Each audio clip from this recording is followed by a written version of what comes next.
சிறகடிக்க ஆசை சீரியலோட upcoming episode என்னன்னு பார்க்கலாம். இங்க முத்து எப்படியாவது மீனா நகையை தேடி கண்டுபிடிச்சி மீட்டெடுத்து மீனா கிட்ட திருப்பி கொடுக்கணும் அப்படின்னு நினைச்சு ஆசைப்படுறாரு.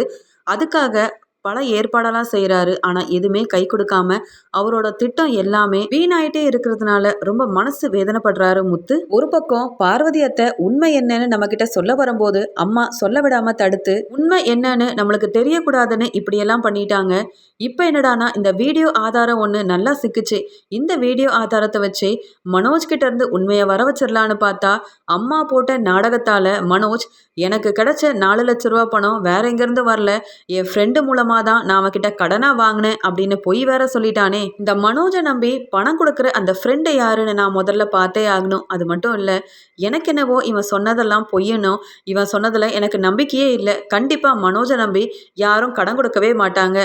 இவன் மீனாவோட நகையை எடுத்துகிட்டு போய் ஒன்று விற்றுருப்பான், இல்லைனா அடகு வச்சு அவனுக்கு பண தேவை இருந்ததால் பணத்துக்கு உண்டான ஏற்பாடெல்லாம் செஞ்சுருப்பான்னு எனக்கு தோணுது அப்படின்னு நினைக்கிறாரு முத்து. அதனால் முத்து நைட்டு சாப்பிட்டதுக்கு அப்புறமா மொட்டை மாடியில் ரொம்ப சோகமாக உட்காந்துருக்காரு. உடனே மீனா, நீங்கள் இதை பற்றியே யோசனை பண்ணிகிட்டு இருந்தா எப்படிங்க? நீங்களும் பல வழியில் என் நகையை எப்படியாவது மீட்டு எடுத்துடலான்னு பார்த்தீங்க. ஆனால் நகை கிடைச்ச பாடு இல்லையே. நகையை பற்றியே யோசனை பண்ணிகிட்டு இருந்தா நகை வந்து கிடச்சிருமா என்ன? பேசாமல் நாளையிலேருந்து நகையை யார் எடுத்தாங்கன்னு கண்டுபிடிக்கிறதெல்லாம் விட்டுட்டு பேசாமல் நீங்கள் ஷெட்டுக்கு போய் அங்கே நல்லபடியாக சவாரியை பார்க்குற வேலையை பாருங்கங்க. நகை கிடைச்சாலும் அதை மனோஜ் தான் எடுத்தாருன்ற உண்மை உங்களுக்கு தெரிய வந்தா உங்கள் அண்ணன் மனோஜை நீங்கள் என்ன சும்மாவை விடுவீங்க? அதனால பெரிய பிரச்சனையே வருங்க. எனக்கு நகை கிடைச்சி குடும்பத்தில் பிரச்சனை வரதை விட நகை கிடைக்காம இருந்தாலே எனக்கு ரொம்ப சந்தோஷம்தான். நீங்கள் பேசாமல் சவாரிக்கு போய் நல்லா சம்பாதிக்கிற வேலையை பாருங்க. இப்படி குடும்பத்தில் பிரச்சனைக்கு மேலே பிரச்சனை அடுக்கடுக்காக வரதை பார்த்து பாவம் வயசான நம்ம மாமா இதெல்லாம் தாங்கிக்க மாட்டாருங்க. அத்தையும் மனோஜும் செய்கிற இந்த செயலால் மாமாவோட மனசு எவ்வளோ வேதனைப்படும்னு நீங்களாவது யோசனை பண்ணி பார்த்து இந்த பிரச்சனைக்கு இப்படியே ஒரு முற்றுப்புள்ளி வச்சுட்டு நாளையிலேருந்து இதை பற்றி யோசனை பண்ணிக்காம உங்கள் வேலையை மட்டும் பாருங்க அப்படின்னு மீனா அறிவுரை சொல்லிட்டு இருக்காங்க. உடனே முத்துவும், சரிதான் மீனா, நீ சொல்கிறத நான் ஏற்றுக்கிறேன். கண்டிப்பாக நாளையிலேருந்து நான் சவாரிக்கு போகிறேன், போதுமா அப்படின்னு அப்பத்தைக்கு மீனாவை சமாதானப்படுத்துறதுக்காக சொல்லிட்டு இங்கே மனோஜ் ஏற்கனவே அவன் ஃப்ரெண்டு கிட்ட பணத்தை வாங்கினதா எல்லாரும் முன்னாடியும் சொன்னால அந்த ஃப்ரெண்டு யாருன்னு கண்டுபிடிச்சி நம்ம உண்மை என்னன்னு விசாரிச்சா அப்புறம் இந்த பிரச்சனைக்கு ஒரு முற்றுப்புள்ளி வைக்க வேண்டியதான் அப்படின்னு நினச்ச முத்து அடுத்த நாள் காலையில் அங்கே ரவி கிட்ட இந்த விஷயமா பேசுறதுக்காக ரவி வேலை பார்க்குற அந்த ரெஸ்டாரண்ட்டுக்கு போகிறாரு. இங்கே முத்து ரவியை கால் பண்ணி வெளியில் வர வச்சதுக்கு அப்புறமா, ஆமாடா ரவி, அந்த மனோஜ் ஏதோ அவன் ஃப்ரெண்டு கிட்ட 4 லட்ச ரூபா பணத்தை கடனாக வாங்கினதை சொன்னால அந்த ஃப்ரெண்டு எங்கே இருப்பான், அவனை பற்றி உனக்கு தெரியுமா அப்படின்னு கேட்க, உடனே ரவி முத்துக்கிட்ட, என்ன முத்து நீயே மறந்துட்டியா? நீ தான் அங்கே பார்க்கில் போய் வீடியோலாம் எடுத்தல. அப்போ அந்த பார்க்கில் மனோஜ்க்கு கம்பெனி கொடுத்து மனோஜ் கூட சாப்பிடவும் விளையாடவும் அங்கே 2 பேரும் படுத்து தூங்கி ரொம்ப ஃப்ரெண்ட்ஷிப்பாக இருந்தாங்கல்ல. அந்த மொட்டை கிட்ட தான் இங்கே மனோஜ் தன்னுடைய டீலருக்கு பணத்தெல்லாம் கொடுக்கறதுக்காக இவங்கிட்ட கடனாக வாங்கியிருக்கதா நம்ம எல்லார்கிட்டையும் சொன்னான். ஏன் இப்போ அங்கே போய் நீ பார்க்க போறியா? யார்கிட்டையும் விசாரிக்க போறியா என்ன அப்படின்னு கேட்க, ஆமாடா, எனக்கு என்னவோ மனோஜ் சொன்னதில் சுத்தமாக நம்பிக்கையே இல்லை. அவன் ஃப்ரெண்டு மனோஜை நம்பி கண்டிப்பாக பணம் கொடுக்க வாய்ப்பும் கிடையாது. இப்போ பார்க்கில் போய் பார்த்தா மனோஜ் சொன்ன மாதிரியே அவனோட ஃப்ரெண்ட் அந்த சந்தோஷ் கண்டிப்பாக இருப்பார்ல. அவனை பிடிச்சி விசாரிச்சா என்ன ஏதுன்ற உண்மை வெளியில் வருமே. அப்படி உண்மையாகவே மனோஜ் அவன்கிட்ட தான் பணத்தை கடனாக வாங்கியிருந்தா அப்புறம் பிரச்சனை கிடையாது. ஆனால் அவன் ஃப்ரெண்டு மட்டும் அப்படி எதுவும் பணத்தை மனோஜ் வாங்கலை அப்படின்ற உண்மையை சொல்லிட்டா அப்புறம் இந்த மனோஜுக்கு என்கிட்ட இருக்கு பாரு அப்படின்னு சொல்லிட்டு பார்க்குக்கு கிளம்பி போகிறாரு முத்து. அங்கே பார்க்கில் மனோஜோட ஃப்ரெண்ட் சந்தோஷ் எப்பயும் போல் காலையில் சீக்கிரமாக வந்து டிஃபனெல்லாம் சாப்பிட்டு முடிச்சதுக்கப்புறமா மத்தியானம் வரைக்கும் நல்லா படுத்து தூங்கலாம் அப்படின்னு எல்லாத்தையும் ஏற்பாடு பண்ணிகிட்ருக்காரு. அந்த சமயம் அங்கே போன முத்து, ஆமாம் சார், உங்கள் பேர் தான் சந்தோஷா அப்படின்னு அங்கே மொட்டைக்கிட்ட கேட்குறாரு. அதுக்கு அங்கே சந்தோஷம், அட நீங்கள் நம்ம மனோஜோட அண்ணன் தானே, உங்களை நான் ஏற்கனவே பார்த்துருக்கேன், ஆனால் உங்களுக்கு தான் என்ன தெரியாது. ஆமாம், என்ன விஷயம், இங்கே என்ன தேடி தான் வந்தீங்களா அப்படின்னு கேட்க, அப்புறம் உங்கள் தம்பி பிஸ்னஸ் செஞ்சு நல்ல பெரிய ஆளாக போகிறேன்னு பில்டப்லாம் விட்டுட்டு இருந்த மனோஜ் இப்போ எப்படி இருக்காரு? அவனை பார்த்தே ரொம்ப நாள் ஆகுது. தொழிலதிபராக ஆனதுக்கப்புறம் மனோஜ் சார் என்னெல்லாம் பார்க்க வரதே இல்லை அப்படின்னு சொல்லிட்டு இருக்காரு. உடனே முத்து, ஆமாம், நீங்கள் மனோஜ் கிட்ட பேசி அவனை பார்த்து எத்தனை நாள் ஆகுது அப்படின்ன உடனே, இல்லை சார், ஏற்கனவே நாங்கள் பார்க்குக்கு வரும்போது 2 பேரும் தினமும் பார்த்துப்போம், பேசிப்போம். நாங்கள் சாப்பாடு கொண்டு வரதெல்லாம் ஷேர் பண்ணி தான் சாப்பிடுவோம். அப்புறம் வேலைக்கு போறேன்னு உங்க வீட்ல உள்ள எல்லார்கிட்டயும் பொய் சொல்லிட்டு தானே பார்க்ல வந்து மனோஜ் தூங்கிட்டு இருந்தாரு. மாசம் மாசம் அவங்க பொண்டாட்டி கிட்ட சம்பள கவர்னு கொடுக்கறதுக்காக அதுக்கு தேவையான பணத்தெல்லாம் என்கிட்ட தான் மாசம் மாசம் கடனா வாங்கிட்டு இருந்தாரு. அதுக்கப்புறம் இந்த விஷயம் தெரிஞ்சு மனோஜோட ஒய்ஃப் ரோஹிணி என்கிட்ட கடன் எல்லாம் வேண்டான்னு சொல்லி மொத்த பணத்தையும் என்கிட்ட கொடுத்து அடைச்சிட்டாங்க. அதுக்கப்புறம் நான் மனோஜை பார்க்க போகவும் இல்லை, மனோஜ் என்னை பார்க்க வரவும் இல்லை. மனோஜ் வேலை வெட்டி இல்லாமல் இருந்தப்ப ஹோட்டல்ல வெயிட்டரா வேலை பார்க்க போனால, அந்த சமயம் ஒரு நாள் நான் மனோஜை பார்க்கறதுக்காக அங்கே போயிருந்தேன். அதுக்கப்புறம் நான் மனோஜை பார்க்கவே இல்லையே. ஆமா, என்ன விஷயம் அப்படின்னு கேட்க உடனே முத்து இங்க சந்தோஷ் கிட்ட, அப்ப மனோஜ் ஒரு 4 நாளைக்கு முன்னாடி உங்ககிட்ட 4 லட்ச ரூபா பணத்தை கடனா வாங்கலையா அப்படின்னு கேட்க, அதுக்கு சந்தோஷ் சிரிச்சுக்கிட்டே, யாருக்கு வேணாலும் பணத்தை கடனா கொடுப்பேன், ஆனா உங்க அண்ணன் மனோஜுக்கு இனி பணம் கடனா கொடுக்கவே கூடாதுன்ற முடிவில் இருக்கேன். அதுவும் 4 லட்ச ரூபா பணம் மனோஜை நம்பியா? வாய்ப்பே இல்லை. மனோஜை நம்பி ஒரு பைசா கூட கொடுக்க முடியாது. அவன் என்ன எப்படி ஏமாத்தலான்றதை மட்டும்தான் யோசிப்பான். நான் தான் சொல்றேனே, மனோஜை பார்த்தே 2-3 மாசம் ஆகுதுன்னு. அப்புறம் நான் எப்படி உங்க அண்ணனுக்கு 4 லட்ச ரூபா பணத்தை கொடுக்க முடியும் அப்படின்னு சொல்லி கேட்குறாரு. இப்படி மனோஜோட ஃப்ரெண்ட் முத்துக்கிட்ட சொன்ன எல்லா விஷயத்தையும் கேட்ட முத்துவுக்கு நல்லாவே புரியுது. இங்க தேவையில்லாம பிரச்சனையை திசை திருப்புறதுக்காக மனோஜ் நம்ம கிட்ட பொய் சொல்லியிருக்கான். மனோஜோட ஃப்ரெண்டு மனோஜுக்கு எந்த பணத்தையும் கொடுக்கல. அப்போ மீனாவோட நகையை எடுத்துட்டு போய் தான் பணத்துக்கு உண்டான ஏற்பாடெல்லாம் செஞ்சுருக்கான் போல. அப்போ இந்த உண்மையை வீட்டில் உள்ளவங்க கிட்ட போய் சொன்னால் கண்டிப்பாக யாரும் ஏற்றுக்க மாட்டாங்க. நான் சொல்கிற எதையும் நம்பவும் மாட்டாங்க. பேசாமல் மனோஜோட ஃப்ரெண்டே வீட்டுக்கு வந்து இந்த உண்மையை அம்மா கிட்டேயும் அப்பா கிட்டேயும் சொன்னால் அவங்க ஏற்றுக்கிட்டு தானே ஆகணும். வேற வழியே இல்லை. இந்த மனோஜோட ஃப்ரெண்ட் சந்தோஷை நம்ம வீட்டுக்கு கூட்டிகிட்டு போய் தான் ஆகணும் அப்படின்னு சொல்லிட்டு உடனே முத்து அங்கே மனோஜோட ஃப்ரெண்ட் சந்தோஷ் கிட்ட, உங்களை பார்க்கணுன்னு மனோஜும் எங்கள் வீட்டில் உள்ளவங்களும் ரொம்ப ஆசைப்பட்டாங்க. அதான் உங்களை கூப்பிட்டுட்டு போகலாமேன்னு தான் அங்கே இங்கேன்னு தேடி பார்த்தேன். ஆனால் நீங்கள் எப்பயும் இருக்கிற இடம் பார்க் தானே, அதான் இங்கே வந்து உங்களை பார்த்து பேசிட்டு மனோஜுக்கு பெரிய சர்ப்ரைஸ் கொடுக்கறதுக்காக உங்களை வீட்டுக்கு கூட்டிட்டு போலாமேன்ற ஒரே நோக்கத்துல தான் வந்தேன் அப்படின்னு சொன்ன உடனே இங்க மனோஜோட ஃப்ரெண்ட், நீங்க சொல்றது சரிதான், நான் வந்தா கண்டிப்பா மனோஜ் ரொம்ப சந்தோஷப்படுவான். நீங்க சொன்ன மாதிரியே நான் மனோஜை பார்க்க ரொம்ப ஆவலா இருக்கேன். வீட்டுக்கு கிளம்பலாமா அப்படின்னு கேட்குறாரு. உடனே முத்து, நீங்க மனோஜை பார்த்து சர்ப்ரைஸ் ஆகிறத விட உங்களை மனோஜ் பார்த்து ஆவான் பாருங்க ஒரு சர்ப்ரைஸு, அதை பார்க்கறதுக்காக தான் நான் ரொம்ப காத்துட்டு இருக்கேன். நீங்க என் கூட வாங்க, கார்லயே போலாம் அப்படின்னு சொல்லிட்டு மனோஜ் ஏற்கனவே சந்தோஷ் கிட்ட தான் 4 லட்ச ரூபா பணம் வாங்கியிருக்கேன் அப்படின்னு சொன்னதால இங்க மனோஜோட ஃப்ரெண்டை வீட்டுக்கு கூட்டிட்டு போறாரு முத்து. இங்க முத்து வீட்டுக்கு வரதை பார்த்த அண்ணாமலை, டே முத்து, என்னடா சவாரிக்கு போறேன் தானே கிளம்பி போனேன், இப்படி உடனடியா வீட்டில் வந்து நிக்கிற, ஏன் சவாரி எதுவும் கிடைக்கலையா அப்படின்னு கேட்க, அப்பா இன்னைக்கு எந்த சவாரியும் கிடைக்கலப்பா, நாளைக்கு நான் வேலைக்கு போய்க்கிறேன்.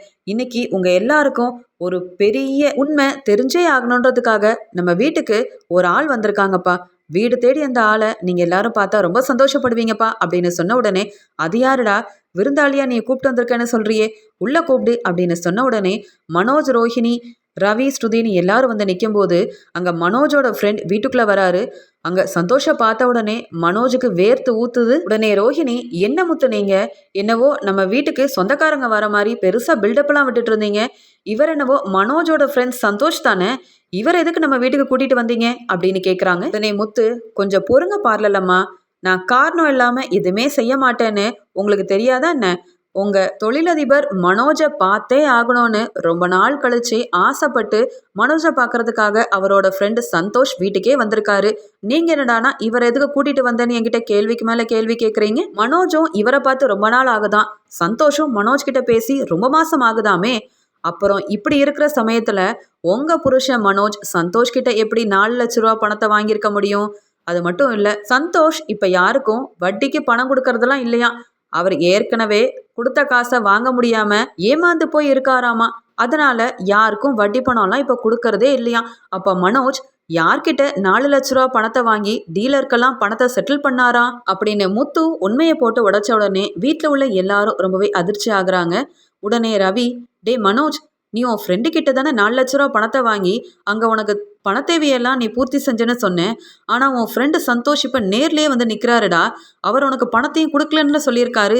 நீ சொன்னதெல்லாம் உண்மையா பொய்யா ஒன்றுமே புரிய மாட்டேங்குது அப்படின்னு சொன்ன உடனே இங்கே மனோஜ் விஜயாவை பார்க்குறாங்க. விஜயா, இதுக்கு மேலே உன்னை காப்பாற்றவே முடியாதுடா மனோஜ், நீ தான் ஏதாவது சொல்லி தப்பிச்சுக்கணும் அப்படின்னு நினச்சிட்டு பதட்டத்தில் இருக்காங்க. உடனே அண்ணாமலை அங்கே மனோஜோட ஃப்ரெண்ட் சந்தோஷை கூப்பிட்டு, ஏப்பா நீ மனோஜோட ஃப்ரெண்ட் சந்தோஷா, இங்கே ஒரு 4 நாளைக்கு முன்னாடி என் பையன் மனோஜ் உன்கிட்ட ஏதாவது ஒரு பிரச்சனையை சொல்லி 4 லட்ச ரூபா பணத்தை கடனா வாங்கினானா அப்படின்னு கேட்குறாரு. உடனே மனோஜோட ஃப்ரெண்ட் அண்ணாமலை கிட்ட, இல்லப்பா உங்க பையன் மனோஜை பார்த்து 2-3 மாசத்துக்கு மேலேயே ஆகுது.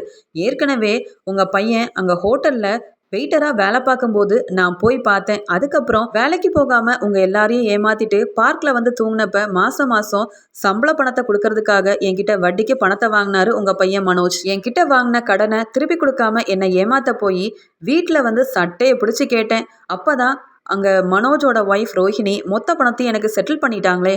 அதுக்கப்புறம் உங்க பையனை சாமியார் கிட்ட கூட்டிட்டு போய் கோயில்ல தட்டோட உட்கார வச்சதே நான் தான். அதுக்கப்புறம் நான் பார்க்கவே இல்லப்பா. 4 நாளைக்கு முன்னாடி மனோஜ் என்னை பார்க்க வரவும் இல்லை, என்கிட்ட 4 லட்ச ரூபா பணத்தை வாங்கவும் இல்லை. இது எல்லாமே உங்க பையன் மனோஜ் சொன்ன பொய் தான் அப்படின்னு சொல்லிட்டு உடனே மனோஜோட ஃப்ரெண்ட் மனோஜ் கிட்ட, ஏன் மனோஜ் இன்னும் நீ திருந்தவே இல்லையா? இப்படிதான் எப்போ பார்த்தாலும் பொய்க்கு மேலே பொய் சொல்லி இப்படி என்ன வேற மாட்டி விட்டுருக்கியே. உனக்கு நான் எதுக்கு பணம் தரணும்? ஏற்கனவே தந்த பணத்துக்கே வட்டியும் தராம முழு பணத்தையும் தராம என்னை அலைய விட்டதெல்லாம் போதாதா? நீ என்கிட்ட வந்து பணத்தை கேட்டிருந்தாலும் உன்னை நம்பி நான் ஒன்றும் தந்திருக்க மாட்டேன். மனோஜ் சொன்னது எல்லாமே பொய் தான் அப்படின்னு வீட்டில் உள்ள எல்லாரும் முன்னாடியும் அங்க வீடு தேடி வந்த சந்தோஷ் உண்மையை போட்டு உடைக்க, உடனே கோவமான முத்து அண்ணாமலை கிட்ட, இப்பயாவது உங்களுக்கு தெரியுதாப்பா மனோஜ் யார்கிட்டயும் கடன் வாங்கல. அங்க மீனாவோட தங்க நகையை எடுத்துட்டு போய் ஒன்று வித்திருப்பான், இல்லைன்னா அடகு வச்சு அங்க டீலருக்கு தர வேண்டிய பணத்தை கொடுத்துட்டு இங்க ரோஹிணி கிட்டேயும் 1 லட்ச ரூபா பணம் எனக்கு ப்ராஃபிட்டா கிடைச்சதுன்னு கொண்டு வந்து ஏமாத்தி கொடுத்துருக்கான். டே மனோஜ் போதும்டா, இதுக்கு மேலேயும் உன் நாடகம் யார்கிட்டயும் செல்லாது. அம்மா கூட சேர்ந்து நீ தானே நகையை எடுத்திருக்க. அந்த உண்மையை சொல்லிட்டா நான் எப்போவோ உன்னை விட்டுருப்பேன். ஆனா இங்க அங்கன்னு என்னை அலைய வச்சு பொய் சொல்லி எங்க எல்லாரையும் ஏமாத்துறன்ற பேர்ல இப்படி என் மனசெல்லாம் வேதனைப்படுத்துற பாரு, உன்னை நான் என்னைக்கும் சும்மாவே விடமாட்டேன்டா அப்படின்னு கோவப்பட ஆரம்பிக்கிறாரு முத்து. உடனே மனோஜுக்கு வேற வழியே இல்லை, நான் வசமா மாட்டிக்கிட்டேன். ஏற்கனவே என் ஃப்ரெண்டு சந்தோஷ் கிட்ட தான் பணத்தை வாங்கினேன்னு சொல்லி சமாளிச்சிருந்தேன். சந்தோஷ் இப்ப நேரடியா வந்து நான் பணமே கொடுக்கல, மனோஜ் சொன்னது எல்லாமே போய் அப்படின்னு புட்டு புட்டு வச்சுட்டானே, இப்ப நான் என்ன பண்றது அப்படின்னு விஜயாவை பாக்குறாங்க. உடனே ரோஹிணி, எனக்கும் இப்பதான் மனோஜ் உன் மேல சந்தேகம் வருது. நீ கடையில நடந்த பிரச்சனைய என்கிட்ட சொல்லாம இருந்து என்னை ஏமாத்தின. இப்ப மீனாவோட நகையவும் நீ தான் எடுத்திருப்பேன்னு உன் மேல எனக்கு சந்தேகம் வருது அப்படின்னு சொன்னதை கேட்டு மனோஜ், ஆமா ரோஹிணி, நான் தான் மீனாவோட நகையை கொண்டு போய் வித்தேன் அப்படின்னு சொல்லிடுறாரு. மனோஜ் சொன்னதை கேட்டு தாங்க முடியாத அண்ணாமலை, டேய் இதை நீ அப்பவே சொல்லியிருக்கலாமேடா, பாவம் முத்துவும் மீனாவும் எங்கெல்லாம் அலைஞ்சாங்க, இந்த உண்மையை எப்படியாவது கண்டுபிடிக்கணும்னு என்னெல்லாம் செஞ்சு எவ்வளோ கஷ்டப்பட்டாங்க. ஆனா வீட்டில் இருக்கிற நீ வீட்டில் இருந்த பொருளை எடுத்தது மட்டும் இல்லாம அதை மறைச்சி இவ்வளோ நாடகம் ஆடி இருக்கியே, இவ்வளோ பொய் சொல்லியிருக்கியே, உன்ன மாதிரி ஆளெல்லாம் வீட்டில் இருக்கவே கூடாதுடா அப்படின்னு சொல்லி பயங்கர கோவத்துல இருந்த அண்ணாமலை இங்க மனோஜை பிடிச்சி ரொம்பவே வெளுக்க ஆரம்பிக்கிறாரு. அண்ணாமலை இதை பார்த்த விஜயாவால தாங்க முடியல. எங்க இதுக்கு காரணம் மனோஜ் மட்டும் இல்லைங்க, மனோஜுக்கு பணத்தேவை இருக்குன்னு தெரிஞ்சுக்கிட்டு மீனாவோட நகையை நான் தான் எடுத்து கொடுத்தேன். எப்படியாவது மீனாவோட நகையை இருந்த இடத்துலயே திருப்பி வைக்கலான்னு பார்த்தா இந்த மனோஜ் கொஞ்சம் கூட புத்தி இல்லாம மீனாவோட நகையை வித்துட்டாங்க. அதனால தான் என்னால் ஒன்றுமே செய்ய முடியாம போயிருச்சு. இப்படி முத்துக்கிட்டையும் மீனா கிட்டையும் நாங்கள் வசமாக மாட்டிக்கிட்டோம் அப்படின்ற உண்மையை இன்னொரு பக்கம் விஜயாவும் சொல்கிறாங்க. உடனே அண்ணாமலை, ஏற்கனவே நான் வேர்வை சிந்தி சம்பாதிச்ச 27 லட்ச ரூபா பணத்தை நீ எடுத்தப்பவே உன்னை மன்னிச்சு வீட்டுக்குள்ளே விட்டுருக்கவே கூடாது. உன்னை வீட்டுக்குள்ளே விட்டது என்னுடைய பெரிய தப்பாக போச்சு. அதனால தானே வீட்டில் உள்ளவங்களோட நகையிலையும் கை வைக்க துணிஞ்சிட்ட. இனியும் உன்னை சும்மா விடக்கூடாது அப்படின்னு மனோஜை வெளுத்து வாங்கி வீட்டை விட்டே வெளியில போக சொல்றாரு அண்ணாமலை. இதை பார்த்துட்டு இருந்த ஸ்ருதியும், இப்போதான் அங்கிள் நீங்க சரியான முடிவு எடுத்திருக்கீங்க. மனோஜை நம்பி வீட்டில் பணம் நகைன்னு இனி எதுவுமே வைக்க முடியாது. இனி மனோஜ் செஞ்ச இந்த செயலால் இவரை பார்க்கும் போதெல்லாம் எனக்கு மனோஜ் மேலே கோவம் மட்டும்தான் வரும். படிச்சிருக்க மனோஜை இப்படி செஞ்சா இதெல்லாம் சரியா? மனோஜ் திருந்தவே மாட்டாரு அங்கிள், நீங்க எடுத்த முடிவு தான் சரியானது அப்படின்னு ஒரு பக்கம் ஸ்ருதி சொல்லிட்டு இருக்காங்க. கோவத்துல இருந்து அண்ணாமலை மனோஜை பலார் பலார்னு வெளுத்து வாங்கிட்டு இருக்காரு. தாங்க முடியாத மனோஜ் ரொம்பவே அழுதுட்டு இருக்காரு. இதை பார்த்துட்டு இருக்க ரோஹிணிக்கு ரொம்பவே அவமானமா இருக்கு. மனோஜ் செஞ்ச இந்த செயலால வீட்டில் உள்ள யாரும் இனி எனக்கு மதிப்பும் மரியாதையும் தரவே மாட்டாங்க அப்படின்னு அழுதுகிட்டே தலை குனிஞ்சு நிக்கிறாங்க ரோஹிணி. இங்க அண்ணாமலை அதிரடியான முடிவெடுக்கிறாரு. இங்க அண்ணாமலை மனோஜ் கிட்ட, இப்பவே மீனாவோட நகையை நீ திருப்பி கொடுக்கணும், இல்லைனா மீனாவுக்கு 4 லட்ச ரூபா பணத்தை திருப்பி கொடுக்கணும். அப்படி நீ செய்யலனா இனி இந்த வீட்டில் இருக்கவே கூடாது. நான் ஒவ்வொரு முறையும் உன்னை மன்னிச்சு விட போய் தான் இப்படி திருந்தாம இப்படி தப்புக்கு மேல தப்பு செஞ்சுக்கிட்டே இருக்க. இந்த முறை உன்னை நான் மன்னிக்க போறதே இல்லை. ஒழுங்கா மீனாவுக்கு உண்டான நகையை கொடு, இல்லனா பணத்தை திருப்பி கொடு அப்படின்னு அண்ணாமலை தன்னுடைய முடிவை சொன்ன உடனே மனோஜ் அழுதுகிட்டே, எனக்கு இப்போதைக்கு மீனாக்கு 4 லட்ச ரூபா பணம் இல்லனா நகையை திருப்பி தர முடியாதுப்பா. நான் என்னவோ பெருசா பிசினஸ் ஆரம்பிச்சிட்டேன்னு நினைக்கிறீங்க. ஆனா கஸ்டமர்ஸ் யாருமே வராததுனால அங்க வியாபாரமே இல்லாம இருக்கேன்ப்பா. நீங்க சொன்ன மாதிரி எப்படி பணத்தை திருப்பி தர முடியும்? என்னால இது முடியாதுப்பா அப்படின்னு சொல்லி அழுகிறாரு. அதுக்கு அண்ணாமலை, அப்ப நீ வீட்டை விட்டு வெளியில போடா. பொய் சொல்லி இங்க எல்லாரையும் ஏமாத்துன நீ இனி இந்த வீட்டுல இருக்கவே கூடாது அப்படின்னு சொல்றாரு.